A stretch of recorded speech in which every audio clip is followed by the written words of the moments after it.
Hello, it's Matt and welcome to Collaboration Coach. This is the Office 365 Roadmap Radar for June and July. These are my picks from all the updates and changes that Microsoft are making at the moment that I think you'll be interested in.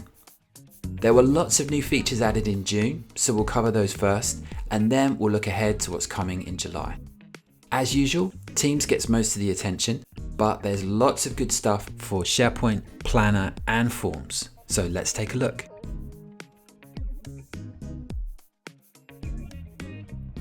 In June, we saw lots of new features for presenters in Teams meetings.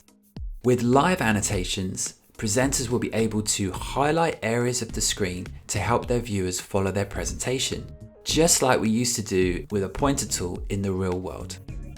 The new annotation tool appears when a slide deck is shared. Presenters can use tools like pointers, pens and markers and annotate their slides in real time to draw attention to different areas. The annotations are only seen during the meeting and they are not saved back to the original deck. Viewers on mobile versions of Teams will not see the annotations. Live annotations rolled out during June to Teams on Windows Desktop, Web and Mac and should be available to everyone now. Next, we have a feature called Standout Mode. Standout Mode lets presenters add a video feed to their presentation. We'll be able to superimpose our camera video in front of our slides or whatever else we're sharing. There will be a new button added to the sharing window that activates Standout Mode. Standout Mode takes your video feed and layers it on top of whatever we're presenting, so people can see you and your slides at the same time. Standout Mode rolled out during June to Teams Desktop, Mac and Web and should be available to everyone now. A new slide translation feature will allow us to translate slides into 19 different languages when they're presented in a Teams meeting. The attendees will be able to choose which language they want to see. The translation will only be available for the individual that chooses it and won't affect the presenter or any of the other attendees in the meeting. Slide translation rolled out in June and should be complete for everybody now. This feature will allow multiple spotlights in Teams meetings. It will allow organisers and presenters to spotlight up to 7 participants simultaneously for everyone to see during the meetings. They can remove the spotlights whenever they need to and add and remove them in bulk as well. Multiple spotlights rolled out in June and should be available to desktop and mobile versions of Teams for everyone now. Approvals in Teams has been around for a while and is available to everyone using it, but it was quite limited in what you could do with it until recently, and this new template update makes it a lot more interesting. Now, tenant administrators and Teams owners will be able to create new approval templates in Teams that people can use to start their approval workflows. So for example, a team owner can create a workflow that users of the Approvals app can use to request work from home. All the properties needed, like the date and the reason, are all built into the template. So a team owner can create the approval workflow in minutes and the whole team can use it. The Approval app templates rolled out in June and should be available to everyone now. Now we can set our out-of-office messages in Teams, and that message will sync across Teams, Outlook, and any presence indicators and contact cards like you find in SharePoint. You can get to this through the Set Status Message panel or the Settings page in Teams.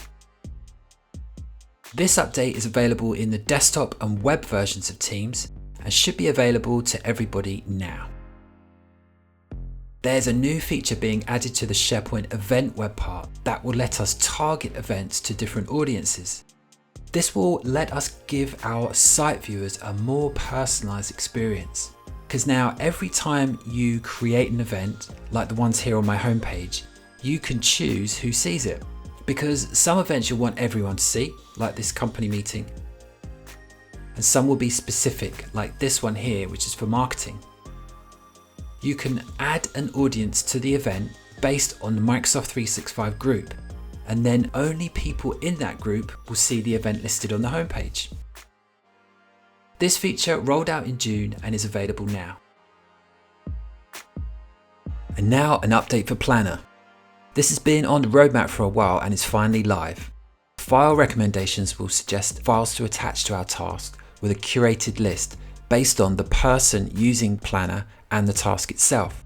So now when we open a task in Planner, we'll see a suggested attachment section at the bottom of the task. It will only show us the files that we already have access to, and we can choose to add them from the list. This update is rolling out now and should be complete by early July. This is a Forms update that you can actually use in Teams meetings. Now your Forms poll questions can have correct answers. For Teams, when you create a poll now and you choose the multiple choice quiz, you can mark an answer as correct. The poll can be launched in the meeting as usual, but when the attendee answers your poll, they'll see which answer is correct. This update rolled out in June and is available to everyone now. Okay, so now we're going to move on to what's coming soon in July. First of all, there are some updates for PowerPoint on Mac and Windows. We'll be able to present straight to Teams from PowerPoint. There'll be a Present to Teams button added to the top right corner of the PowerPoint app, and in the Slideshow tab, there'll be a Present to Teams button there too. If you're already in a Teams meeting, you can just hit Present to Teams and it will share your deck with the attendees. This update is rolling out now to PowerPoint for Mac and Windows and should be complete by the end of July. With this update, we won't have to have the chat window open to see what people are saying.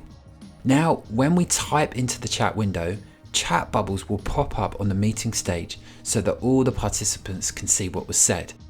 Keeping track of chat is a challenge, especially if you're presenting, so this update should make that much easier. Chat bubbles are rolling out now and should be complete by the end of July. The new call feature for Teams will provide everyone with a panel that will show us real-time data generated by our Teams meeting or call. It can be opened up during the meeting, and the idea is that it will help us diagnose any issues that we have. It will provide data on audio, video, content sharing, and network. It updates every 15 seconds, and it will help us trace issues with our call quality. This update is rolling out now and should be complete by the end of August. This is a new feature for SharePoint page creators. Now, when we're editing our pages, we'll be able to configure sections to expand and collapse. We'll be able to configure whether the whole section can collapse or not and what default state it should be. Collapsible sections for SharePoint is rolling out now and should be complete by the end of July. Okay, that's all I've got for you this month. Thank you so much for watching, and I'll see you next time.